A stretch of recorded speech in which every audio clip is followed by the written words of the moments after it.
Stock of the day. I thought we'd go back to buy now, pay later. Remember when we talked about it every single day? Everyone was on board. Then the thing crashed. Well, the government market is set to be regulated with a new set of credit laws, the long awaited. We knew these were coming, that will see providers have to comply with responsible lending obligations.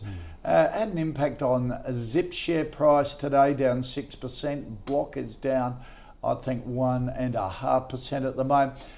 Zip COO Peter Gray, one of the founders, spoke to Nadine this morning about the impact of regulation on their business. Let's have a look.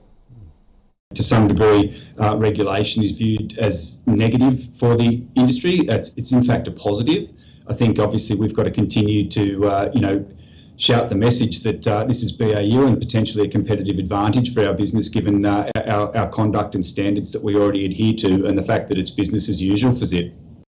Okay, see the full interview on the ausbiz website, but if you'd like to hear more from Peter, but basically Zip always tried to differentiate themselves from the other buy now, pay laters as having those credit controls in place, Mathan, anyhow. But it's been hit the hardest today. Well, I guess it's one of the few pure plays. I mean, Square is now consuming, and God knows how you work that out. You have to have a few squares. Now, I think, look, it's like the PwC thing.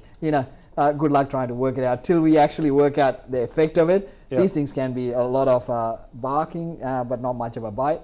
So we'll see how it plays out. But you're right. Zip was always expecting a move towards this. And so they were always designed for that with credit checking and so forth.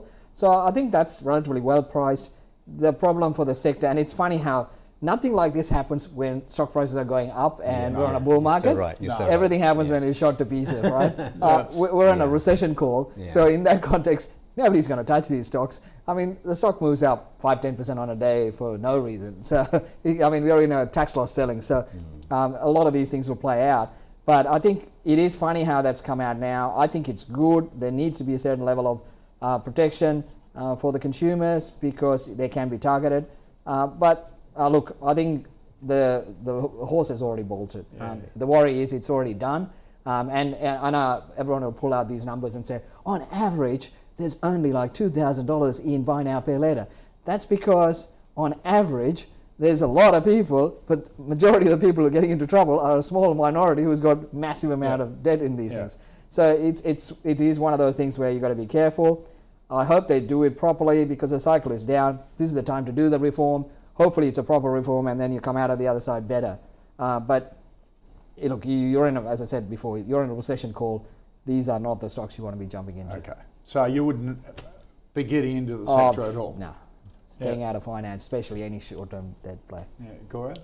Yeah, look, I think the entire business model is still under a cloud. I'm not convinced there is a sustainable business here.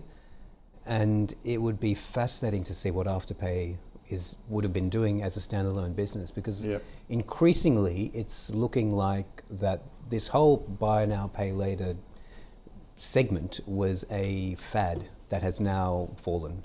And I think if you view it in that context, it reveals so much about market psychology and human behavior, and it tells you how you need to invest to make money, which is to avoid fads, or if you're going to get involved with fads, recognize them for what they are and get the heck out pretty damn quick. But like I just see these all the time. Every few years there is a fad or a fashion that takes off. I remember it's usually some sort of exotic metal that goes bonkers, and it's a different one every time. Technology or a metal? Because they're the only things that can go from 0 to 100 in a millisecond. And you watch, and we're going to have an AI bubble. There's no question in my mind. It's already. If it's not already happening, it will happen. An AI bubble. I mean, it used to be you can Google for lithium, and you just go. If you got lithium on your name, your stock's going up. Now it's AI. Now it's AI. People come out and say, look, I'm baking buns, we're using AI. And we've seen this script so many times. The top will be when some gold miner changes its business model to making AI chips or something, right? I just, with enough experience, you see these time and time again, and you learn to avoid them. And the harder part is sitting out while everyone else is making money. But you learn that as well. And I just, for me, it's just, the investing is just so simple and yet so hard. and those simple rules are timeless, and you learn them again and again. And for anyone who's lost money in Zip, like, I don't feel bad about it. We've all fallen into fads. I've done the same thing. Take this as a learning and try and capture some of the lessons from it, and don't do use it, because there will be more. Yes, there will be more. I had massive fund managers who are arguing with me. In the initial cycle, they're going, but this is sustainable. This is this margin. This is like, you can't.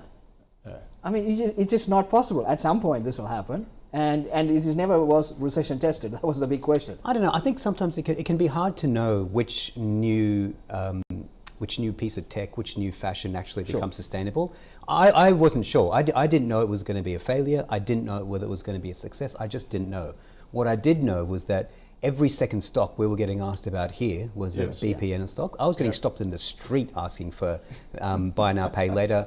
And I just thought, there is so much madness and euphoria around this sector. There is no way that there is any uncertainty left. It's the emotion. Yeah. Got to go back to the data. Yeah. So the advice is, I'm happy to play those. Put all your emotions in a tiny little ball, bury them deep inside you. No, I'm happy to play it. Easier said than done. It's like me at a football game. Yes. I'm just on the app looking at the data, contested possessions, clearances, tackles, because it takes all the emotion out of it. Interesting. That's interesting. I get too emotional during a game. I love that. So I just go back to the data. I've got one screen going and the other one fantasy scores. I'm going, yep, that's adding, this is going. That's actually my super coach. That is actually a wonderful piece of advice, Koshi, because that's one of the things that we have instituted as well at II is when at points of market tumult, we take decision making completely out of our hands. We have automated processes that take over, and that eliminates emotion. So if you're not a robot, you can actually still survive. It's really important. I love that. Yeah. Just take the key stats out. For me, it's contested possessions. If we're winning contested possessions, I know we're in with a chance, even though the score might.